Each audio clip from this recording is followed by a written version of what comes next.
These are the most effective social work methods of intervention when dealing with domestic abuse against adolescents, primarily adolescent girls, and their primary outcomes. My name is Benjamin Cousins. I will be the one presenting this information today. An introduction. Domestic abuse against adolescents, especially girls aged specifically 13 to 18, is a very commonly an under-addressed issue. It includes physical, emotional, psychological, and sexual harm in teen dating, violence, or family contexts. Long-term consequences include safety risks, mental health issues, and developmental impacts. Key vulnerabilities include limited decision-making, a lack of supportive adults, and barriers to help seeking. It has the highest impact on girls from challenging backgrounds, and it occurs in schools, homes, and communities. However, schools are key early intervention sites.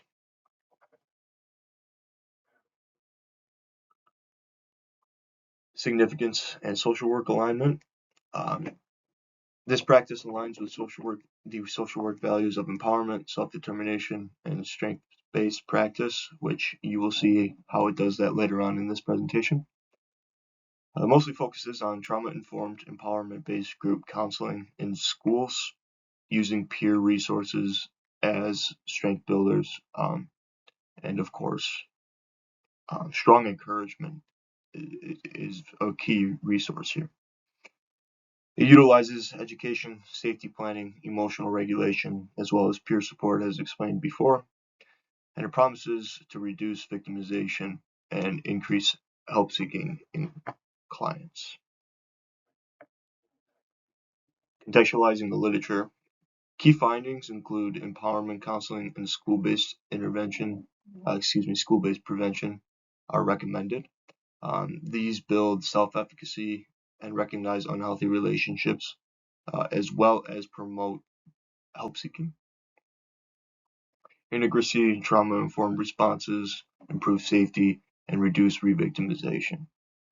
Barriers include stigma, mistrust, a lack of cultural responsiveness. Finding culturally grounded interventions can help seeking by making the individuals or victims feel more comfortable in their own skin, and be comfortable being who they are around the physician. Primary outcomes, consistent themes include trauma-informed practice, empowerment, cultural responsiveness, and collaboration. Primary outcomes include improved safety, increased help seeking, and reduced victimization, which is exactly what we're looking for. The intervention being tested are trauma-informed and empowerment-based group counseling sessions. These are delivered by school social workers, and they are aimed at adolescent girls, primarily ages 13 to 18, who have experienced or are at risk of domestic abuse / TDV. Often the setting is within a school, so that at an early age, this therapy can be accessed by all.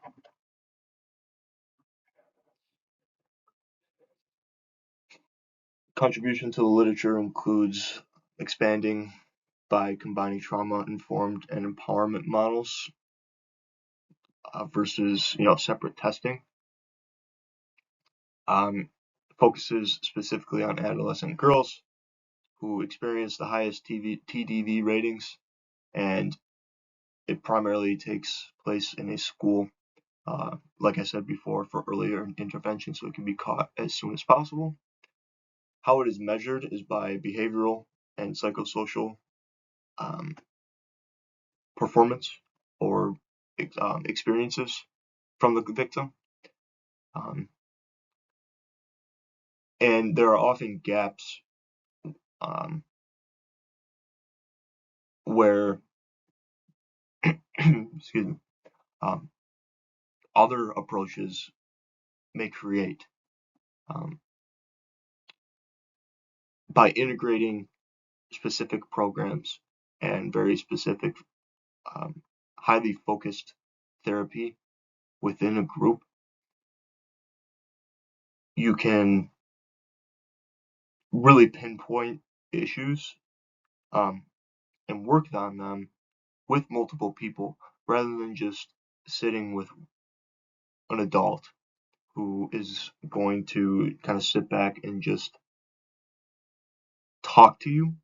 Rather than having someone talk to you, especially an adult, you have peers to talk with and share your experiences with so that you don't feel alone, and you feel like there are other people, there are other people going through this issue, and you can relate to issues that they may be having. The hypothesis and my research approach: participants will show increased help seeking, higher empowerment, self-efficacy, and reduced abuse exposure versus non-participants. The approach I took is a mixed methods approach, which include quantitative measures, which focus on changes in empowerment, help seeking, and victimization, as well as qualitative measures which include interviews on lived experiences, effectiveness, and influencing factors. Variables and indicators: the independent variable in the study was participation in intervention, simple yes or no. The dependent variables include empowerment, self-efficacy scores, help-seeking behaviors, frequency of victimization and abusive incidences, and trauma symptom levels. Research design and data collection. The design was a quasi-experimental practice, including intervention versus comparison group receiving standard services. There was no random chosen assignment. The data was collected through pre and post surveys, measuring empowerment, trauma, and help seeking within the victims. Structured observation of fidelity was key. Understanding the observation aspect of it is critical because you can get a true sense of how these girls and boys, what they are experiencing. As well as semi-structured interviews. These semi-structured interviews just give the researchers the benefit of getting to know the client, getting to know what they go through, and personally seeing the changes when they talk to them each time. The types of data include nominal, which is participation, ordinal, Likert scales, interval, standardized scores, and of course qualitative, which were transcripts and themes. The population observed: adolescent girls primarily and boys, ages 13 to 18 in public middle school and high schools, who have experienced or are at risk of abuse /TDV. The sampling included purposive sampling, where participants were referred by school staff based on risk indicators. Why was purposive selected? It's a very sensitive issue, so you don't want to just randomly go out and start asking these people questions. You want to make sure that it's the right people, because you can get very poor responses from certain people. And it ensures the participants are going to meet the criteria that you need them to. Maybe someone experiences, say, domestic verbal abuse against domestic physical violence. That can change the way the research is done. And it provides meaningful input, which just basically goes back to what I was saying, where you don't necessarily want to be collecting data that doesn't correlate with the study that you are trying to build.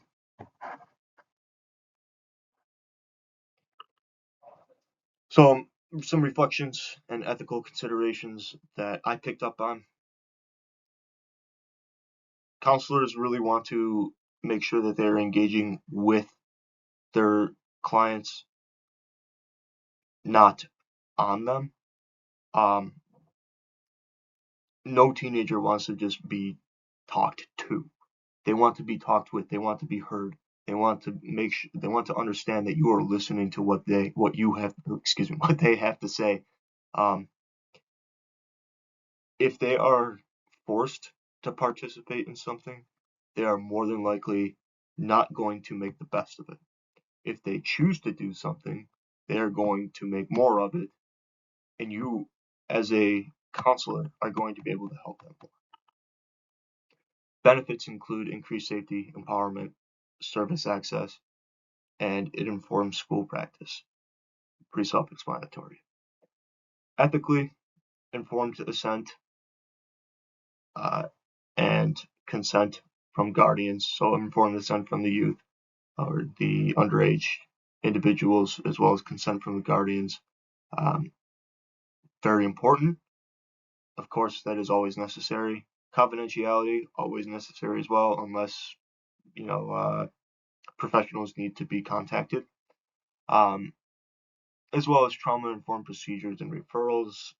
Of course, you got to go about the right way of collecting the information, B, talking to these people because we're talking about a very sensitive topic, and C, concluding and combining the research that you have found in a professional manner rather than exposing these individuals of what they have gone through. All of these promote social justice, and the study itself as well that addresses gender-based violence, equity, as well as reduces harm. That's always a great thing. Anytime that you can bring violence to an absolute minimum, and even to the negatives, that's why we're doing this. That's why we chose to be social workers. That's how we are going to help. Here are my references. Thank you for listening.